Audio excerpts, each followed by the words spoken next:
I was caught in the U.S. draft, the military draft in 1965, right at the beginning of the Vietnam War. I had been in college, but I dropped out for a year after 2 years of university, and I went to Europe, came back. I didn't have my deferment, so I was caught up. I was drafted, and what they did in 1965, they drafted from basically 26 years old or 25-year-old down, and I was 21 at the time, and so I got caught in the draft and went to basic training in Fort Knox, Kentucky.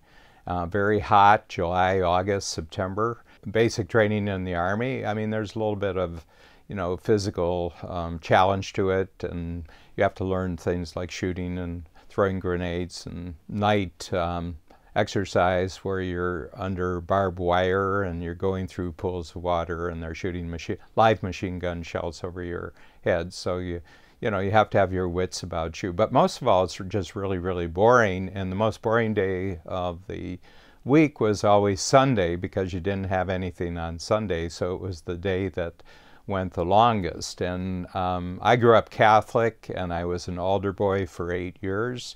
And so, I would go to Mass on Sunday morning, and I went down and I noticed one of the Masses, there was no Mass server, so no altar boy. So I went up afterwards and I said, I'm here for the next, I don't know what it was, 8 weeks.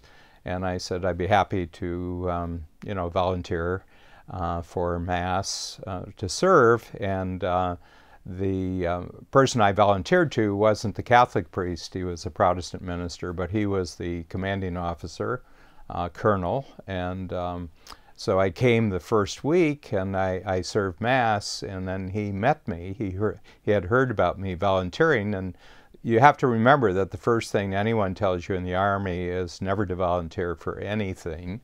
And my thinking back then was, well, if nobody's volunteering, and you do volunteer, that means you're going to come into the spotlight in a very positive way. And so he said, it would be really helpful if you could serve 2 Masses. That would be really great. And so for the rest of the Sundays during my basic training, I served 2 Masses. And the last week before we got our orders, and you would go on to technical school, AIT it was called, he came, there was a message that I was to report to the chapel to Colonel so-and-so, and I came in, and he said, every time we have a group come through basic training, one or two of them have to become chaplain's assistants, because the chaplains are, officers, and there's a lot of them in the military, and we need a steady supply of chaplain's assistants. And he told me what it was all about. He says, first of all, he says, do you type? And I said, no. So he says, you're going to have to learn how to type, so we'll send you to typing school. And do you drive stick shift? Because you had to drive Jeeps. And I said, no, I don't. He says, well, we'll teach you to drive stick shift. And he says, and do you know how to fire a .45? And I said, no, I do not. And he says, well, we're going to send you to practice .45, carrying a .45, because in combat situations you're going to be the bodyguard for the chaplain, because it's oftentimes they're actually at the front lines. So anyway, I did all that, and he said, would you be interested in this? So, I mean, he was asking me if I was interested in this. It's an unusual Army experience. People usually don't ask you if you're going to do something. He says, your choice. And I said, wow, that's really, really great. And I said, sure, I'll do it. I said, why wouldn't I do it? And he said, well, we're really grateful for you doing what you're doing, and we really appreciate your help here. And I said, wow, this is really interesting. And I began thinking about this, and I said, first of all, it made my Sundays go really much more quickly by having morning duties. So when I got back, it wasn't until after lunch that I got back. And it was, and I was really useful, and I was appreciated, kind of a hero. And I said, wow, this is really, really neat. So I used that original experience in basic training. When I this was near the end of the year, when I finally ended up at my permanent posting, which was in South Korea. And I had a chaplain, a major, And very unhappy person, and he was very critical, of a tremendous perfectionist, and one of the things that bothered him is that I seemed to be having too much fun, because he didn't believe that you should be in the Army and having fun. So I think he was really hard on himself. I think he was really in the gap. But I had had theater experience. I had been a theater major in university, and they had a really great entertainment center at the base. And so after hours, I went down and I met the entertainment director, and I said, I've done a lot of theater work, and I notice you're putting on plays, and I'd be happy to help out after hours. And he said, oh, that'd be so terrific. And as it happened, very suddenly, one of the actors in a play that they were putting on had to be transferred 2 weeks before the opening performance. And he approached me and he said, this is really last minute, but he said, can you learn the lines? And it was Barefoot in the Park, Neil Simon play. And I learned all the lines in about 2 weeks, and I actually performed in the play. And what might have been something that they had to cancel, they went on, and it was a real success, and I really enjoyed it, and everybody thought I was a hero. But again, I had volunteered, and I was beginning to notice this pattern that if you volunteer in the Army, all sorts of really interesting things happen. But I was enjoying myself because I was kind of designing my own Army career. And it really came to a head 2 months later when the commanding officer of the base, I went to see him, and he says, well, Mr. Chandler, the entertainment director, is finished with his tour of duty, and now he's going back to the United States, and we don't have a replacement. And he recommended that you've been so useful around the entertainment center that he recommended that I offer you the possibility that you would take over. Now, I have to tell you, this is a bit risky, because when the new entertainment director comes, we don't know when it is, and that was a civilian job, so I was I was just a private, or I don't know what my rank was at that point. He says, if you choose to do this, he says, you're going to lose your position as chaplain's assistant right off the bat, because you can't do both.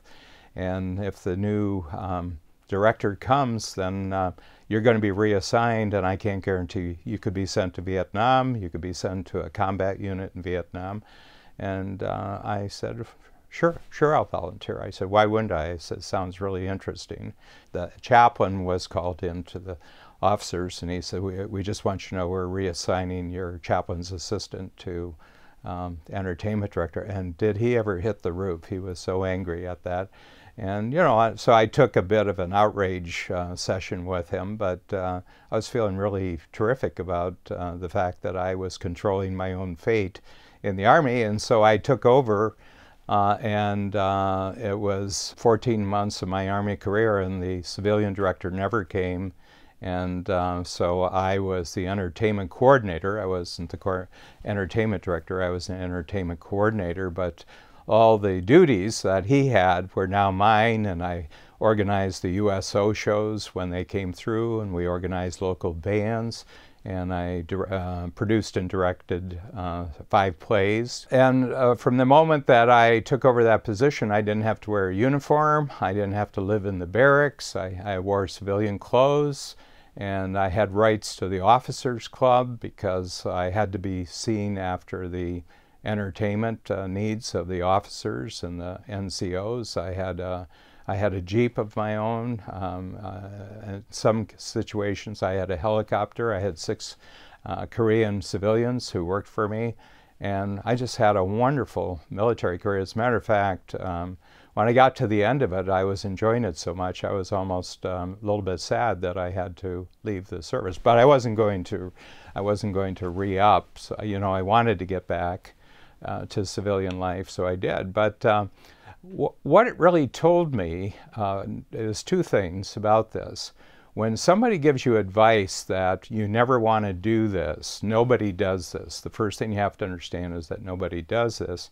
I always look at it very closely, and I say, well, if nobody's doing it, then if I do it, there's going to be a huge opportunity. Creating value where you don't have to create value always sets you apart from everybody else, makes you an incredible hero. And so in my entrepreneurial life, I will just do a lot of work for the most ambitious and successful entrepreneurs in the Strategic Coach. And I don't want to be paid for it, but it gives me a chance to be a hero in a different way. And so just from that 2 years of experience in the Army, I think a lifelong pattern has been established. And this is why when I'm, in my 70s, I'm still so excited about everything that I'm doing in Strategic Coach, because in a very real way, I keep getting to open up completely new experiences and completely new opportunities and develop completely new skills, because I just want to create value. So in essence, I'm still volunteering and whole new things are opening up in my life.